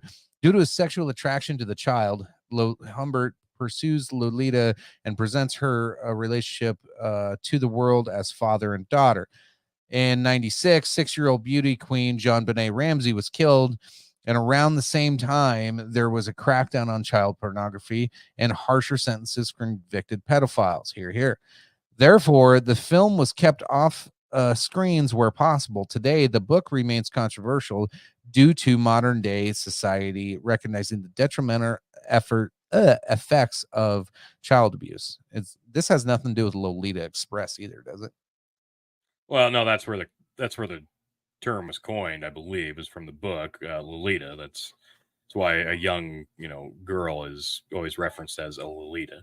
But yeah, no, I vaguely remember like this film being very controversial. Yeah, it's one of those themes that it was always going to be controversial, and it's gotten much more controversial today. Like they mentioned the Epstein controversy too. So yeah, it's not like this is ever hopefully going to stop being controversial. I hope that this is never accepted. So. Yeah, but again, it's a movie, and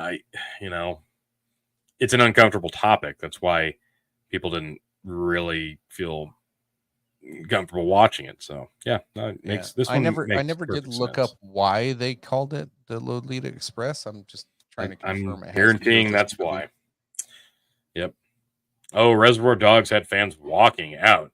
Some people walked out of the cinema when watching Reservoir Dogs upon its release in 92. The film was rated 18 plus and warned audiences of graphic violence, but some scenes proved too much for viewers. The torture of a police officer to Stuck in the Middle with You was deemed unacceptable. The scene came across as humorous rather than portrayed as a serious subject matter. It's a hard scene. Reservoir Dogs considered a fantastic film by many, but horror master Wes Craven walking out of a viewing of the film is burned into many people's minds, as well as the potentially unnecessary amounts of violence and profanity. What are you going to do? It's like there's worse. There's been worse from him. Jesus, like Tarantino, for fuck's sake, like he's gotten way worse since this. Whatever. Oh, there you go. Oh, yeah, number 5. South Park, man. So real quick, Lolita Express, not necessarily directly about that movie, but it was actually about the novel. The novel, yeah, which was back in 1955 by Vladimir Nabokov's book Lolita. Professor becomes sexually obsessed with his 12-year-old stepdaughter. So, yes. Hey, I learned something. South Park, bigger, longer, uncut, pushed boundaries. Really, this isn't that controversial. Even at the time, I didn't think it was. I thought, anyway. South Park has always been a controversial TV show due to its humor, violence, and use of profanity. The producers have long addressed censorship issues as part of its humor and plot and took it a step further in the movie. The MPAA is heavily satirized movie in the movie, and they tried to censor it before its release in 2021. Wow, we just like totally did a huge fucking skip there. Like, okay. Anyway, in 2021, Lil Nas X released a music video in which he gives the devil a lap dance and is widely criticized. So imagine the response in 99 when South Park movie showed the devil in a gay relationship with Saddam Hussein, which I thought was funny as shit because you're making fun fucking of both hilarious. Yeah, you see him in bed together. Relax, Saddam is from Mars. That's fucking great. Relax, guy. Feel how hot my nipples are. It's fucking great.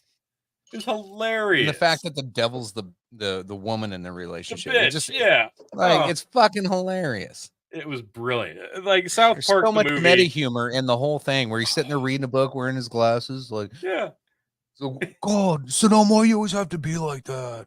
Why can't you be more sensitive? Like shit like that. That's fucking hilarious. He starts picking out dildos. Yeah. Oh my God. And it was culturally relevant at the time with the war, and oh my God. It's timeless fucking humor, and it's old school South Park. So the funny thing about this is when they first brought the movie, they wanted to call it Hell Comes to South Park. That was supposed to be the movie title. And the fucking ratings people said, no, you can't call it that. You can't do that. We don't accept that. And I'm like, well, all right, fine. We'll call it South Park Bigger, Longer, and Uncut because it's bigger and longer and uncut compared to the TV show. And they're like, oh, all right. And by the time it hit their ears, it was too late for them to realize that, oh, it's South Park giant, long, uncut penis. That's what that actually That's what means. they were doing. Oops. That's So they even got one over on them. It's great. Fucking great movie. Copycats inspired by Natural Born I remember Killers. this. That was a good movie too. It's a really good movie. Woody Harrelson's fucking fantastic in this. Natural Born Killers has been subject to heavy criticism. The original story writer Tarantino has since disowned the film and publicly stated his hatred for it, which is strange. The film struggled to release due to violent scenes that were cut and banned. Yes, they are. Most controversially, the film was delayed from release due to an investigation into copycat murders. Several murders and shootings have links to the film. While it cannot be certain that these atrocities are directly caused by watching the film, it is said to be an inspiration behind the crimes. Now, come on, like, you could make that comparison to any film about serial killers. They do it with video games. They do it with music. They make comparisons to all this shit to something else. It's just another one to get people all riled up. Never mind the fact that Natural Born Killers is loosely based off of Jesus, what's his name? We did a show on it. Fucking murders here in Nebraska. Charles Starkweather. Yeah, and his girlfriend. Yeah, that's what the movie's based off of. So of course, like, people are going to be inspired to do evil, no matter what they are able to find. I don't know that you can pinpoint just because this movie came out that it caused people to commit murder. I don't know. It's always been a reach. Me want to commit murder. Go. JFK's historical accuracy. Oliver Stone's film JFK considered his critics to be one of the most dangerous films ever made, making a film surrounding a president, his death, and conspiracy theories is undoubtedly going to be controversial, but the film has been generally well received. The film, in part, responsible for JFK Assassination Records Collection Act, which released the records around the assassination. The criticism around the 1991 film was for presenting opinion as fact, and so the release of the records was meant to clear things up. In the movie presentation with Kevin Costner, there's a lot of inaccuracies according to the several different versions of stories, and even some things Oliver Stone's come out and said, yeah, that didn't really happen. I just threw that in the movie. Or it was rumored, so I threw it in there because it might have been true, or we thought it was true at the time. But it still brings up a lot of good questions, and it's still really fucking good. And like, I don't know, you can listen to Oliver Stone on any podcast you want where they talk about this. Like, he's like, yeah, there's more to this still. And I God, I want to say he told Rogan he wanted to redo this movie one more time and get it updated with all the facts. So I was like, fuck yeah, do it. Yeah, might as well. But no, it was a really good movie, really compelling movie. But yeah, this is like the misinformation of the day back then. So true. Henry and June's adult only rating. Henry and June was the first film to be declared NC-17. Film features a love triangle between a man and two women, but not your classic man caught between two women trope. Film features lesbian love and lesbian sex. Released in 1990 was therefore controversial. This basis alone due to a rampant homophobia and fear around sex in general. Short sex scenes are relatively common in the film. Henry and June dedicated real time to the sexual encounters. This, on top of the NC-17 stamp, only furthered the controversy and bias around this film. Yeah, so it's the times and the rampant homophobia. Yeah, this is all accurate. Sure. Makes complete. Henry and June. Let me write that down. Yeah, make sure you cover that. Yep, haven't seen that one. The Age of Lulu's cutscenes. I have no idea what this is. Either. The sheer amount of controversy surrounding the Age of Lulu led to some parts of the film being cut out for release. This happened in the UK, and nearly 3 minutes of footage was removed, in part due to the breach of Protection of Children's Act of 1978. Lulu was 15 when she begins her sexual journey.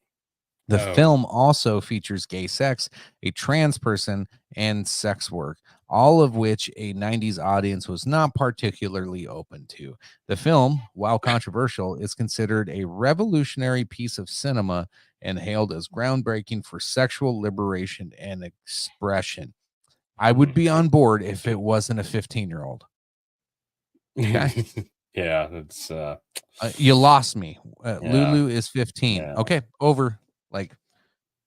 We're done. Yeah, I'm not going to be checking that one out anytime soon, no matter which release. No, hard pass. Yeah, but it's sexually liberating, and it breaks the boundaries of gay sex and talks about trans people. Yeah, she's 15. But no, she's 15, bro. Yeah, it's a hard fucking pass. Yeah. Hard fucking pass. Hard new. All right. So we're less than 15 minutes away from the 2-hour mark. So let's just crunch time. Yeah. What are we finishing up with here, folks? You want porn stars or you want sexy guys? Do you have anything we can show on screen? No, I have nothing I can show on screen. Okay, let's hold off on that then. We'll finish up with the sexy guys. We'll have to put together our own list of the porn stars, I think, where we find. Are we gonna have to do a non-YouTube friendly, like locals only? We could do something like that. I feel like that would be something we could definitely do. But this is in accordance with last time we talked about the hottest women of the 90s. Let's see if they come up with a better list here at Watch Mojo for the top 10 sexiest men of the 90s. Starting strong with that handsome devil right there, Calvin Klein. Number 10. Ethan They're not even Hawke. showing pictures. They're just going through the list, aren't they? Yeah. All right. Yeah, I guess we're just going to talk about it. Ethan Hawke's gone through several stages of sexy, none as notable as 90s Hawk. I don't know. Did you ever think he was a good-looking man? I'm trying to remember what he looks like.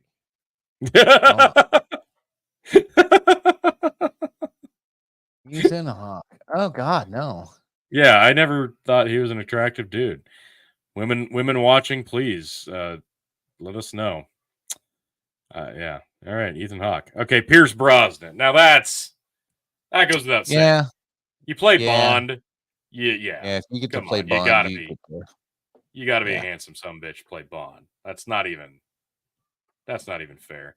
Yeah, but films like Dante's Peak, Mrs. Doubtfire. Yeah. One sexiest man alive, and that's a result of a heck of a resume in the 10 years prior. Yeah, he's fucking Bond. Come on. Yeah, I agree with Pierce Brosnan. He gets a pass as a good-looking gentleman. Handsome feller. Antonio Banderas. Yeah, if I wanted women to claw my back, I wanted to look like this guy. Yeah, tan and tall and dark and handsome. There you go. And when he did Desperado and when he did Zorro. Oh, yeah. Desperado. Yep. Fucking right. Desperado, Zorro, Original Sin. God, what else was he in? Oh, there's a few more. A lot more. He was in a lot of shit. He aged pretty well. He aged did. great. Yeah. That gives a thumbs up.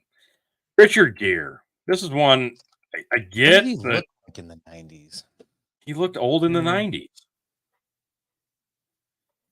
Like, I always thought he looked old when he was young. Yeah, he's always kind of had that gray hair thing going on. Yeah. I don't know. I mean, is this because like he always looked like an old guy and typically wore a suit? Like, hardly. I don't know. See, I'm trying to. He was in Primal Fear with Sharon Stone? Is that who he was in that? Ed Norton. Yep. Like, he's always been in like movies with like really, really good looking women, so it always makes him look kind of old and gross.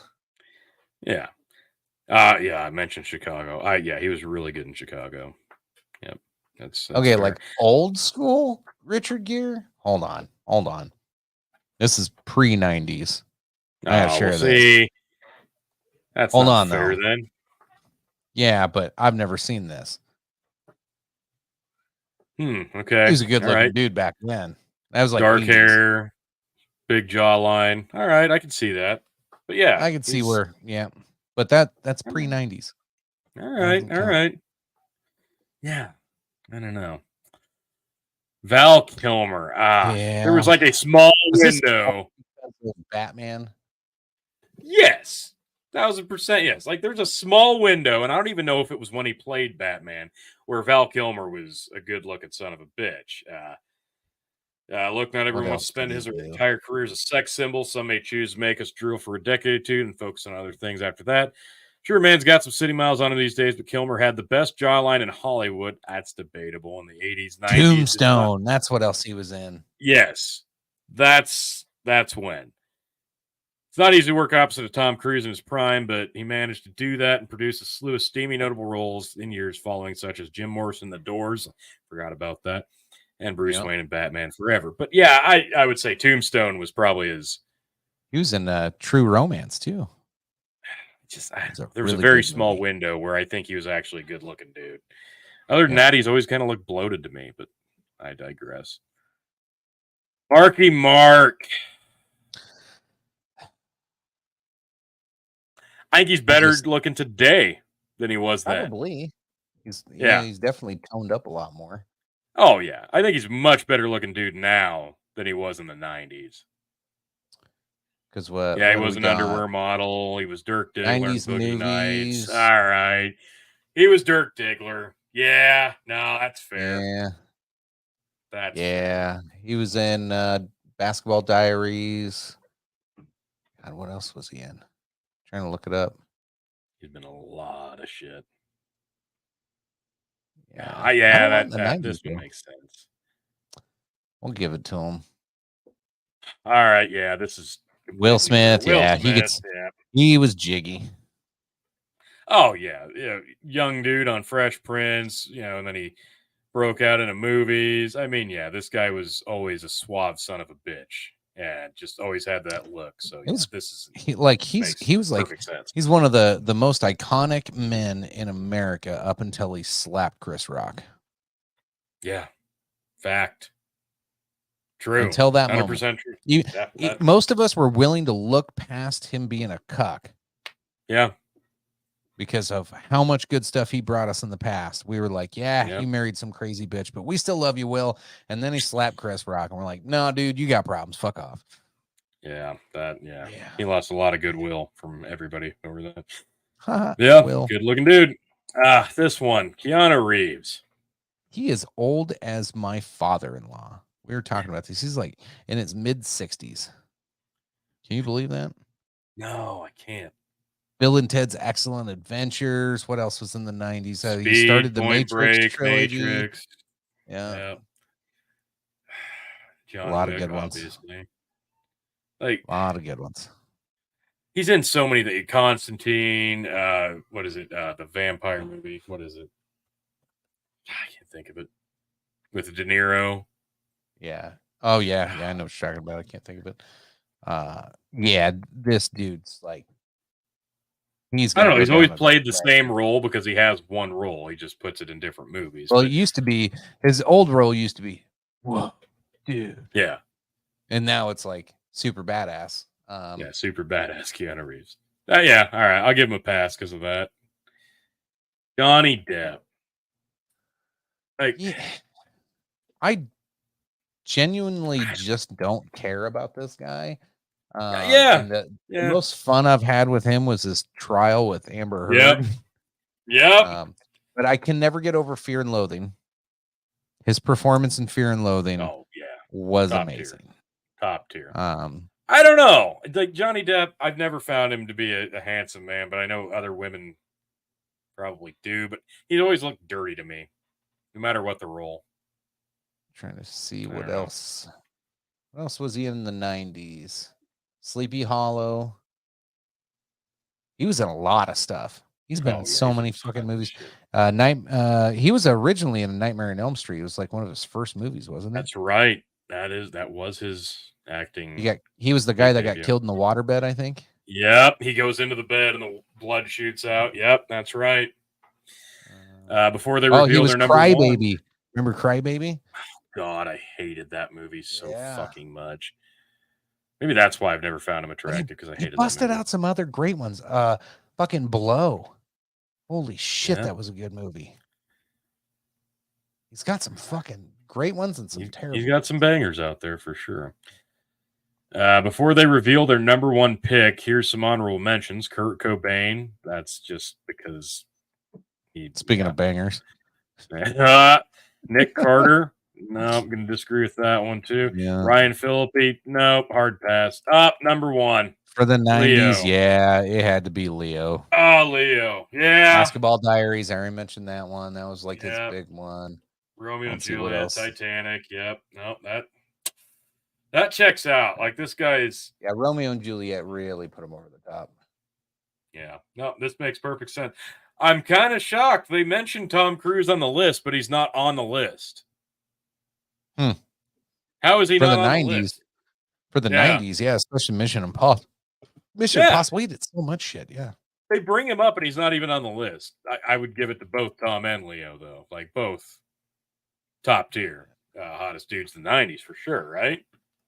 Yeah, I think so. What about Denzel? Denzel doesn't even get a mention on this? Yeah. Jeez. Denzel's a sexy dude. Yeah, maybe in the top 20 they would have been. Like, reading through the comments, I'm like, it's like, call us gay without calling us gay, guys. Yeah. Without outright saying it. All right, we're by the way, closing in guys, on 2 hours. This is pre-recorded, by the way, folks. If you didn't figure that out by now. Yeah. Big twists. It's like a 90s spin on this whole thing, and none of it mattered. All right, that's why we have to get the fuck out of here before the 2-hour mark hits, because otherwise we won't be able to stream it from StreamYard, and I'll have to do like I did last time. I gotta find where's my mouse? God damn it, I can't find my fucking cursor. There it is. All right, we're gonna put together a list of hottest porn stars for the next installment. Want to hear some? I other wanted ideas to show it, but all it is like it goes through a list of porn stars, and they're all just like sucking some dude's cock. Like every one of them is like, okay. It's not what we're about on this show. Well, it is. And I still have to change my pants. That's. Oh yeah, no, it's just he's been. I went through the list of 22 of them just to confirm their identities. They're all confirmed. They're all confirmed. We're gonna do this again. We got some more to come. If there's some 90s stuff you want us to talk about in the next installment, please hit us up. Let us know. This has been episode 193, pre-recorded. We've revealed that now. If you didn't figure it out already, like, share, subscribe. Come back with us next week. Linktree/Big Buck, and of course the Facebook, YouTube, Twitch, Rumble, and the like. D-Live, all the good things. Linktree/Big Buck, and folks, Jake and take us home. As always, folks, thanks for tuning in. Appreciate you. Love you. We'll see you next week. And see if it just smooths itself out. Back, tell you what I'll do. If I ever get back, I promise to refabricate you Raging rivers of gold. That's what the brochure advertised. And now we're